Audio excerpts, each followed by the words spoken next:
हाँ विद्यार्थी मित्रों, हेलोएरिनની ઇલેક્ટ્રોન અનુરાગી વિસ્થાપન પ્રક્રિયાઓ આ એક ટોપિક સમજી લઈએ તો ઇલેક્ટ્રોન અનુરાગી વિસ્થાપન પ્રક્રિયાઓ હેલોએરિન કેવી રીતે આપે છે તે જોવાનું. હેલોએરિનમાં બેન્ઝીન ઉપર હેલોજન હોય છે. બેન્ઝીન ઉપર હેલોજન. આ હેલોજનની વર્તણૂક બે પ્રકારની હોય. નંબર 1, એ ઇલેક્ટ્રોનને પોતાની તરફ આકર્ષી પણ શકે છે. નંબર 2, ઇલેક્ટ્રોન મુક્ત પણ કરે. જો પ્રેરક અસર દર્શાવતો હોય તો ઇલેક્ટ્રોનને આકર્ષ પોતાની તરફ, માઇનસ આઈ અસર ઇલેક્ટ્રોનને પોતાની તરફ શું કરશે? આકર્ષે. પરંતુ જો એ સસ્પંદન અસર દર્શાવતો હશે તો ઇલેક્ટ્રોનને મુક્ત કરશે. તો બે અસરમાંથી વધુ પ્રબળ અસર કઈ અને કેવી રીતે આપણને નિપજ મળે છે એના તરફ જઈએ છીએ. તો થોડું ધ્યાન આપશું. બે અસર છે, પ્રેરક અસર અને સસ્પંદન અસર. જો બેન્ઝીન, હેલોબેન્ઝીન આપણો પ્રેરક અસર દર્શાવે તો આ રીતે તમે જો ઇલેક્ટ્રોન અનુરાગી જે પ્રક્રિયા છે, ઇલેક્ટ્રોન અનુરાગી પ્રક્રિયા E ઉપર પ્લસ, જે ઇલેક્ટ્રોન તરફ ધન વિસ્ભારવાળો છે, ઇલેક્ટ્રોન તરફ આકર્ષે. તો જ્યારે એ હુમલો કરે છે અહીંયા ઓર્થો સ્થાન ઉપર, ધારો કે ઓર્થો સ્થાન ઉપર હુમલો કરે, કેમ ઓર્થો પહેલા આવે છે આપણે જોઈશું, પણ અહીંયા હુમલો કરે ઓર્થો સ્થાન ઉપર, તો હુમલો કરે એટલે ત્યાં પોતે હાઇડ્રોજનના સ્થાને જોડાવા પ્રયત્ન કરશે. હાઇડ્રોજનના સ્થાને આ ઇલેક્ટ્રોન અનુરાગી પ્રક્રિયા ત્યાં જોડાય, હાઇડ્રોજન ત્યાંથી મુક્ત કરે, ત્યાં જોડાય.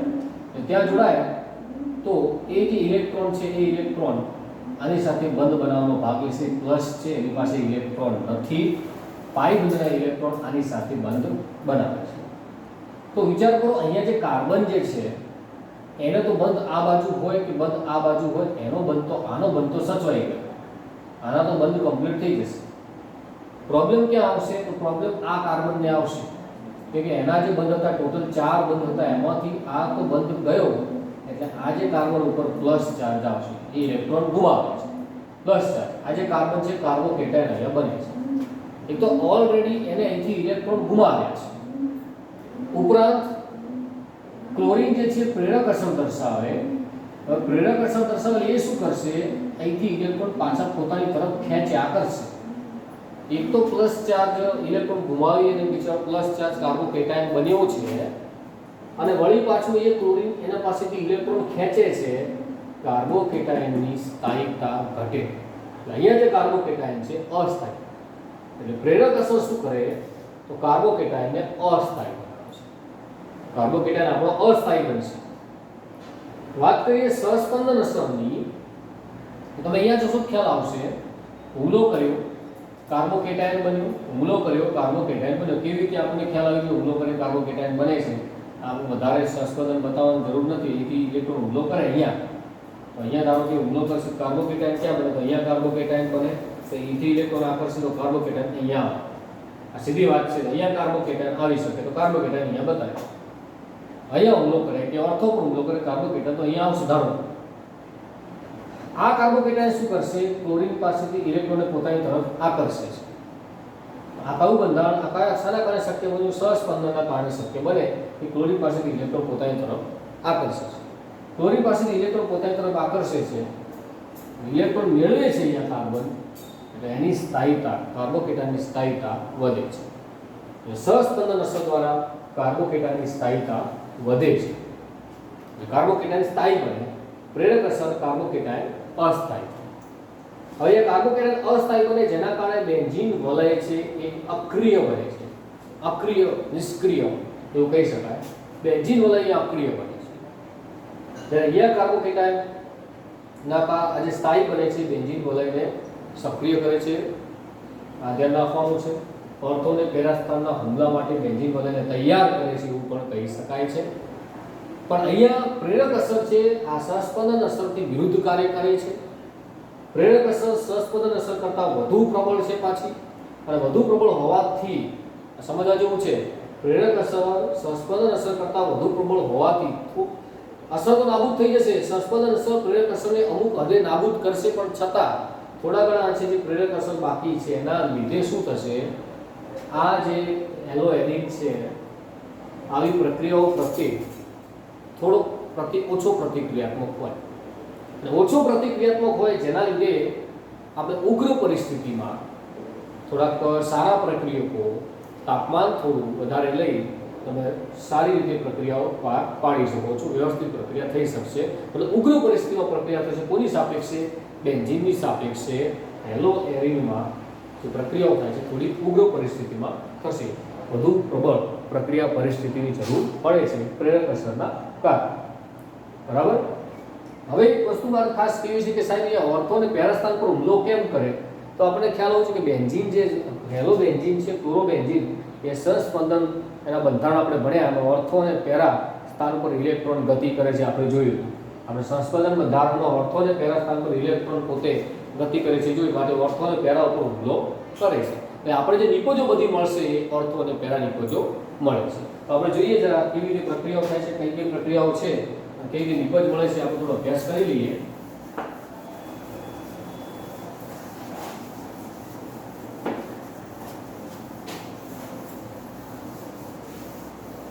જોઈએ જરા ધ્યાન આપશો.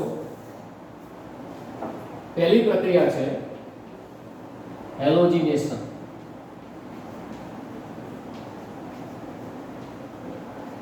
હેલોજિનેશન ક્રિયાઓની સહિત અભ્યાસ કરીએ તો વધારે મજા આવશે, થોડુંક અમુક કોન્સેપ્ટ પણ ક્લિયર થશે. તો હેલોજિનેશન પ્રક્રિયા માટે પ્રક્રિયા કયા જોઈશે, તો FeCl3 અને Cl. FeCl3 ઉદ્દીપક તરીકેનું કાર્ય કરે છે. Cl2 જે છે એના બંધ આ રીતે હોય છે, આ બંધનું અસમવિભાજન થશે, અહીં લખી દો અસમવિભાજન. આ બંધનું અસમવિભાજન થાય. અસમવિભાજન થાય એટલે એક ક્લોરીન ઇલેક્ટ્રોનને પોતાની તરફ ખેંચી લઈ જાય, Cl- બનાવશે, એક ક્લોરીન ઇલેક્ટ્રોન ગુમાવે છે, Cl+ બનાવશે.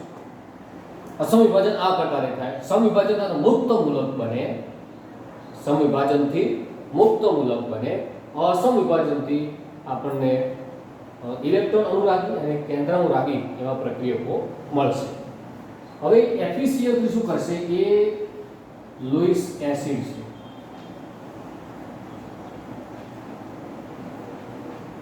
ઇલેક્ટ્રોન યુગ્મને સ્વીકારવાનું વલણ ધરાવે, ઇલેક્ટ્રોન વાળો ભાગ છે આ પોતે સ્વીકારી લેશે, એટલે અહીંયા FeCl4- અને Cl+ આ જે આપણો છે ઇલેક્ટ્રોન અનુરાગી પ્રક્રિયક, આપણો ઇલેક્ટ્રોન અનુરાગી પ્રક્રિયક અહીંયા તૈયાર થઈ. આવો ઇલેક્ટ્રોન અનુરાગી પ્રક્રિયક બેન્ઝીન વલય, એ હેલોબેન્ઝીન શરૂઆતમાં જ છે, ક્લોરોબેન્ઝીન છે ધારો કે, તો ક્લોરો જે છે આના કારણે બેન્ઝીનના સંસ્પંદન, આના જે સંસ્પંદન બંધારણ આપણે જોયા એમાં ઓર્થો અને પેરા સ્થાન પર ઇલેક્ટ્રોન ઘનતા વધે છે. ઓર્થો અને પેરા ઉપર ઇલેક્ટ્રોનની ઘનતા વધે માટે પેલો જે ઇલેક્ટ્રોન અનુરાગી છે ઓર્થો અને પેરા ઉપર હુમલો કરે છે, મેટા ઉપર હુમલો કરી શકતો નથી, એટલે મેટા ઉપર ઇલેક્ટ્રોનની ઘનતા નથી જોવા મળતી. તો પેલો ક્લોરીન જે છે અહીંયા ઓર્થો સ્થાન ઉપર હુમલો કરે છે આની સાથે, એટલે ત્યાં ધારો કે ક્લોરીન જોડાવા આવે Cl- તો એ ઓર્થો સ્થાન ઉપર જોડાવા આવશે, Cl+ ઓર્થો સ્થાન ઉપર હુમલો કરવા આવશે, અને ઓર્થો સ્થાને હાઇડ્રોજનનું વિસ્થાપન કરી પોતે ત્યાં જોડાય, એટલે આપણને નિપજ આ પ્રકારની મળે છે. બેન્ઝીન ઉપર હેલોજન અને અહીંયા ઓર્થો સ્થાને અહીંયા ક્લોરો. ઓર્થો સ્થાને હુમલો કરે તો આપણને ક્લોરો નિપજ આ રીતે મળે છે. બરાબર, આ ધ્યાન રાખવાનું છે. આનું જે નામ છે 1,2-ડાયક્લોરો બેન્ઝીન છે.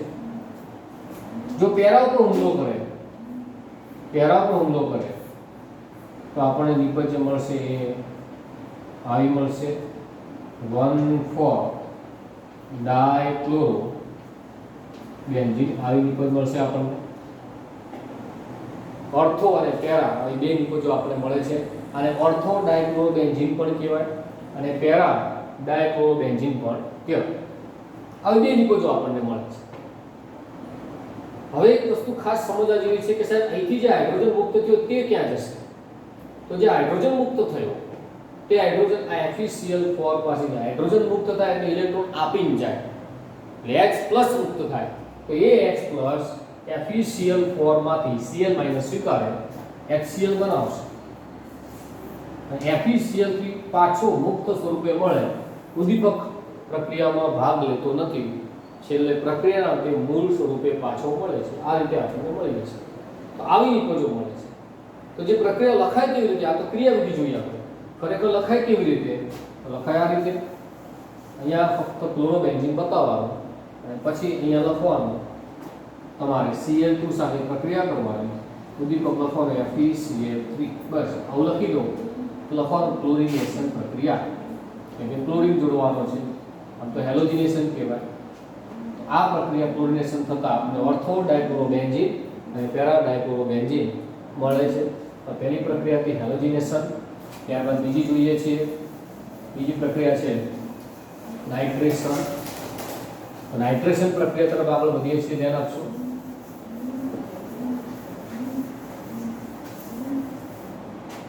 સેકન્ડ નંબર છે નાઇટ્રેશન.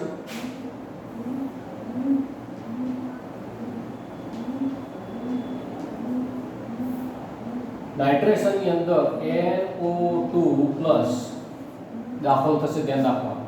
હવે કેવી રીતે દાખલ થાય આપણે જોઈએ, જરા ધ્યાન આપશો. આમ તો સાંદ્ર HNO3 સાંદ્ર H2SO4 રિએક્શન થાય. અહીં થશે એવું કે આની પાસેથી OH- દૂર થાય, આની પાસેથી H+ દૂર થાય.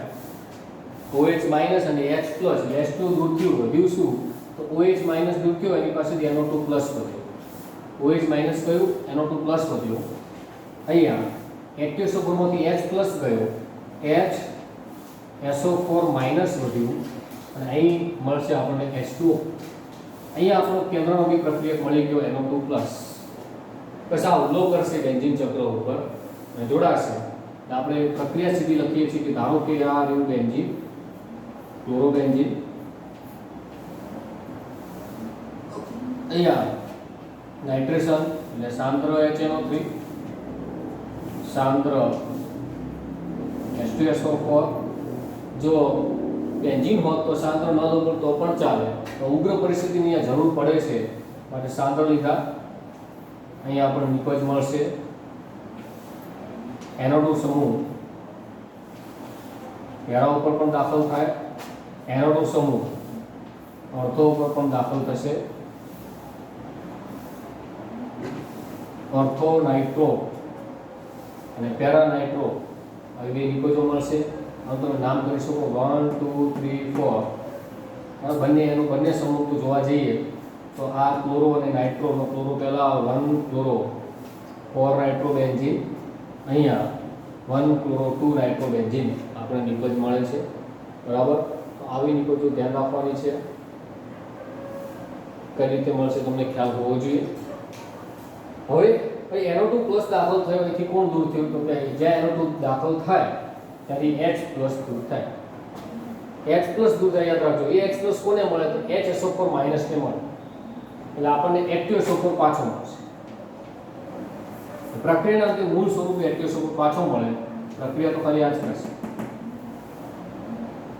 બરાબર. ધ્યાન રાખજો. H2SO4 ઉદ્દીપક તરીકે કઈ રીતે કામ કરે તમને ખ્યાલ આવ્યો હશે. ત્યારબાદ ત્રીજી પ્રક્રિયા છે સલ્ફોનેશન. નંબર 3 સલ્ફોનેશન જોઈએ.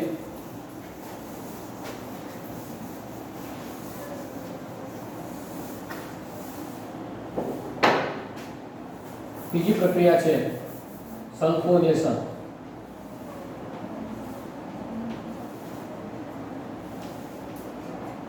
સલ્ફોનેશન પ્રક્રિયા. હવે એનું એ જ સલ્ફોનેશન માટે જરૂર પડશે H2SO4 H2SO4. એકલો H2SO4 ચાલે, સાથે જો SO3 લઈએ તો ઓલિયમ પણ ચાલશે. ઓલિયમ પણ ચાલે. બરાબર. હવે અહીંથી શું દૂર થાય આપણે જોવાનું છે ખાસ. અહીંથી એક O અને એક H, OH માઇનસ દૂર થશે. OH માઇનસ દૂર થાય એટલે SO3H પ્લસ મળે આપણે. SO3H પ્લસ મળશે અને OH માઇનસ આને મળશે તો અહીંયા જે બનશે H SO4 માઇનસ. આ બે આપણને પ્રક્રિયાઓ મળશે. OH માઇનસ આને મળે HSO4 માઇનસ મળશે, SO3H પ્લસ આપણો ઇલેક્ટ્રોન અનુરાગી પ્રક્રિયક થયો. હુમલો કરવા માટે આ આવશે. અહીંયા પ્રક્રિયા રીતે બતાવી શકાય, લખી શકાય, ધ્યાન રાખજો. આ ક્લોરોબેન્ઝીન અર્થો પેરા નિર્દેશક છે. સાંદ્ર H2SO4 પ્લસ SO3 સલ્ફોનેશન, બરાબર. ગરમી આપવી પડે, ગરમી નથી દેવાની. અહીંયા આપણને નિપજ મળશે, નિપજ કંઈક આ પ્રકારે મળશે. અહીંયા ક્લોરો ઓર્થો સ્થાને SO3H બીજી નિપજ આવી મળશે. અહીંયા ક્લોરો પેરા સ્થાને SO3H. SO3H ની ક્રિયાશીલતા આની સરખામણી વધુ છે એટલે એને મુખ્ય ગણી અને આને વિસ્થાપિત ગણવા એટલે 2 અહીંયા 1 2 chloro benzene sulphonic acid, 2 chloro benzene sulphonic acid મળે. આ 4 ક્લોરો બેન્ઝીન સલ્ફોનિક એસિડ આપણને મળે છે.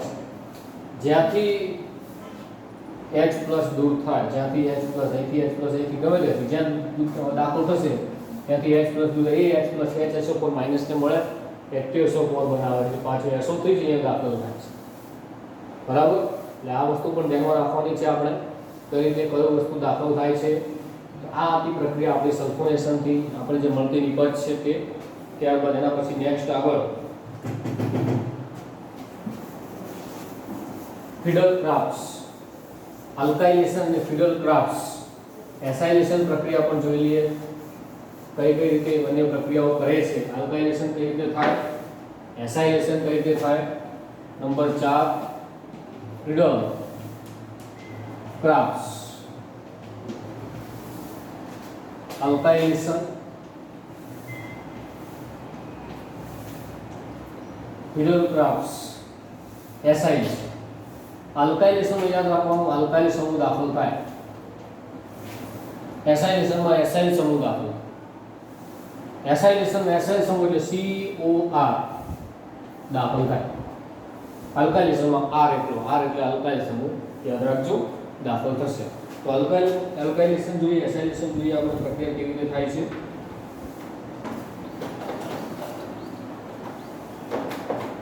ધ્યાન રાખજો.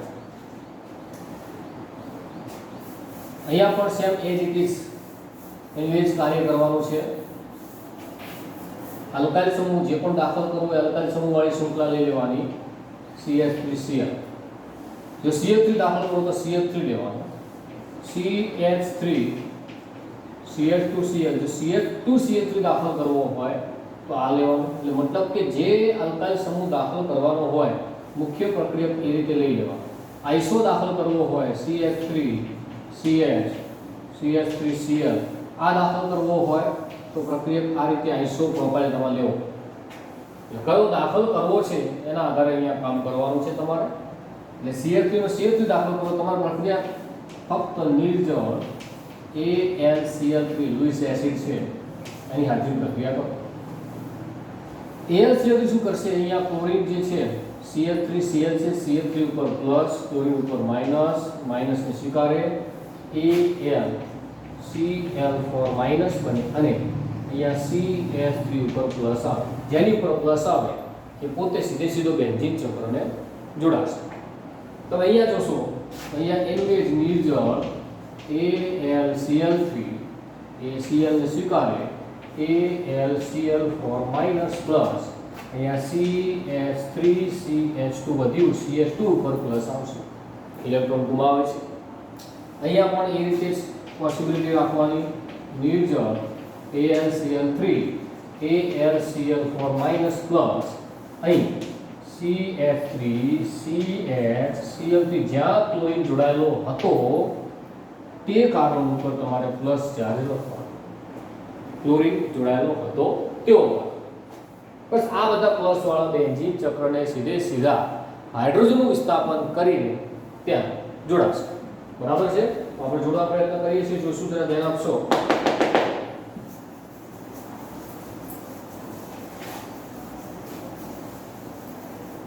તો પ્રક્રિયા જોઈએ.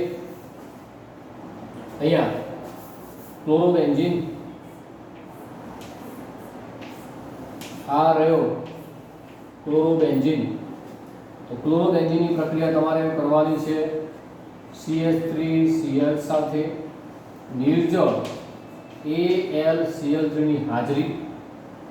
અહીંયા પ્રક્રિયા પરિસ્થિતિમાં યાદ રાખવાનું છે. આ પ્રક્રિયા કઈ કહેવાય છે? તો આલ્કાઇલેશન લખી દેવાની. ફિડલ-ક્રાફ્ટ્સ આલ્કાઇલેશન થશે શું? તો આ CH3 દાખલ થવા માટે આવશે. બરાબર? તો અહીંયા CH3 દાખલ થવા માટે તમારે લખવાનું છે. અહીંયા કયા કયા સ્થાને દાખલ કરી શકાય? તો કે પેલો જે ઉપર જે Cl જોડાયેલો છે આ ઓર્થો અને પેરા નિર્દેશક છે. એટલે ઓર્થો સ્થાને CH3 આવે પ્લસ પેરા સ્થાને પણ CH3 આવશે. એટલે ઓર્થો અને પેરા બંને સ્થાને આ રીતે CH3 જોડાશે. બે નિપજો મળવાની શક્યતા. ઓર્થો નિપજ પણ મળે, પેરા નિપજ પણ મળે છે આપણને. જ્યાંથી H દૂર થયો, H ને દૂર કરી અહીંયા CH3 જોડાય. H પ્લસ અહીંથી ગયો, એ H પ્લસ આપણે જોયું કે પણ Cl સાથે જોડાય શું બનાવશે? HCl દૂર કરે છે. નિર્જળ છે AlCl3 છે, નિર્જળ છે, ધ્યાન રાખવાનું છે. બરાબર છે? એટલે વધારાનો જે ભેજ હોય શોષી લે છે. આપણે મુક્ત સ્વરૂપમાં આ બે નિપજો આપે છે. અહીંયા જે CH3 મળે છે, અહીંયા નંબર આપી શકાય. મિથાઇલ છે, હેલોજન છે, ક્લોરો 1 અને 2, 1 ક્લોરો 2 મિથાઇલ બેન્ઝીન. અહીંયા 4, અહીંયા 1 અને અહીંયા 4. તો ધ્યાન રાખજો, 1 ક્લોરો 4 મિથાઇલ બેન્ઝીન તમે નામ આપી શકો છો. આ રીતે અહીંયા તમને આલ્કાઇલેશન પ્રક્રિયા દ્વારા નિપજો મળશે. લાસ્ટ વન ફિડલ-ક્રાફ્ટ્સ એસાઇલેશન જોઈએ આપણે. ફિડલ-ક્રાફ્ટ્સ એસાઇલેશન પ્રક્રિયા જોઈ લઈએ. લાસ્ટ પ્રક્રિયા છે ફિડલ-ક્રાફ્ટ્સ એસાઇલેશન.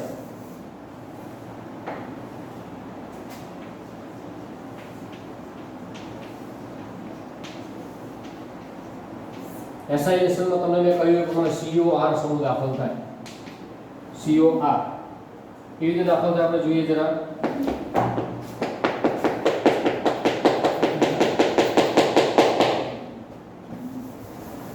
COR કેવી રીતે દાખલ થાય છે આપણે જોઈએ જરા.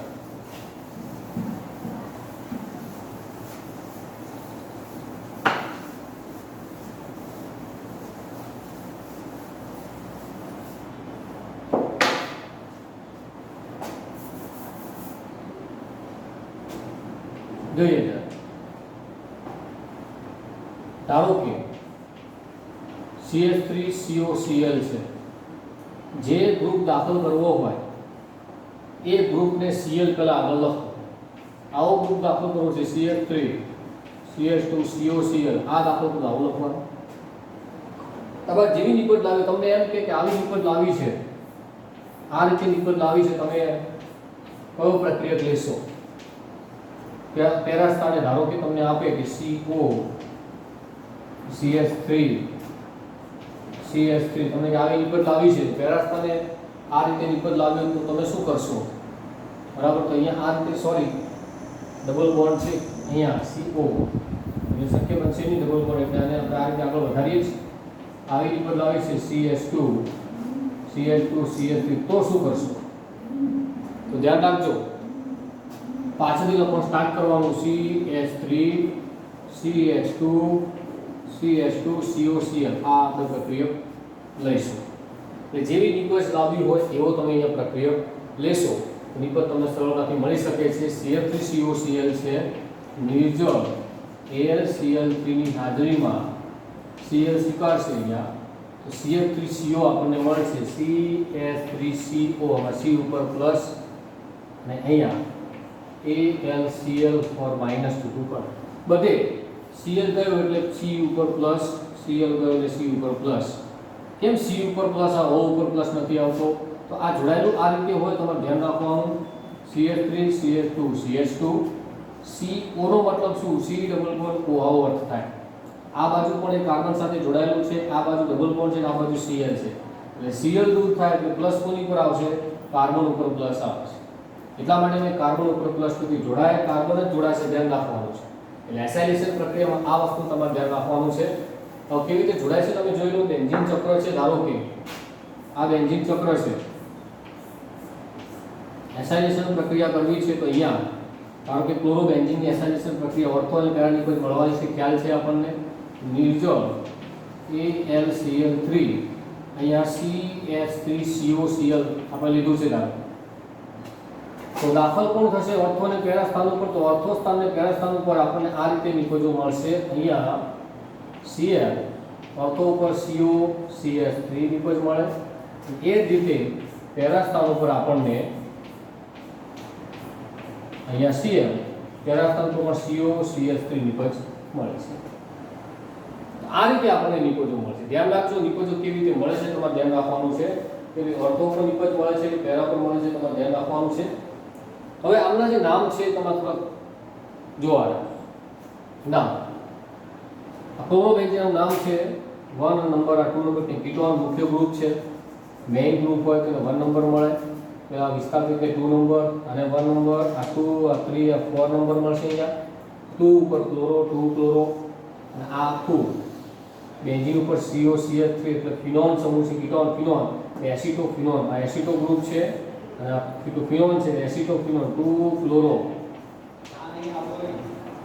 એસિટોફિનોન મળશે આપણને 2 ફ્લોરો એસિટોફિનોન. ત્યારે અહીંયા 4 ફ્લોરો એસિટોફિનોન મળશે, 4 ફ્લોરો એસિટોફિનોન આપણને મળશે. 2 ફ્લોરો એસિટોફિનોન અને 4 ફ્લોરો એસિટોફિનોન આપણને મળે છે. આ વસ્તુ ધ્યાન રાખવાની છે. નિકોજ કઈ રીતે મળે છે? ઓર્થો અને પેરા નિકોજ મળે છે. એમાં જે ઓર્થો નિકોજ છે એનું પ્રમાણ થોડું ઓછું અલ્પ નિકોજ કહેવાય. પેરા નિકોજનું પ્રમાણ થોડું વધારે હોય છે. તો કેમ આ અલ્પ? એનું કારણ કે અહીંયા જ્યારે આ જે CO3 સમૂહ દાખલ થવા આવે છે એને અવકાશી અવરોધ નડશે. અવકાશી અવરોધ નડે છે જેના કારણે તે ઓર્થો સ્થાન પર બહુ ઓછા પ્રમાણમાં દાખલ થવાનું વલણ ધરાવે છે. ત્યારે પેરા સ્થાનમાં સરળતાથી દાખલ થઈ શકે છે. એટલે પેરા નિકોજ મુખ્ય મળશે, ઓર્થો નિકોજ અલ્પ મળશે. ક્લિયર? આ હતી ક્રિડલ ક્રાફ્ટ એસાઇલેશન પ્રક્રિયા. અહીંયા આપણે પૂરું કરીએ છીએ.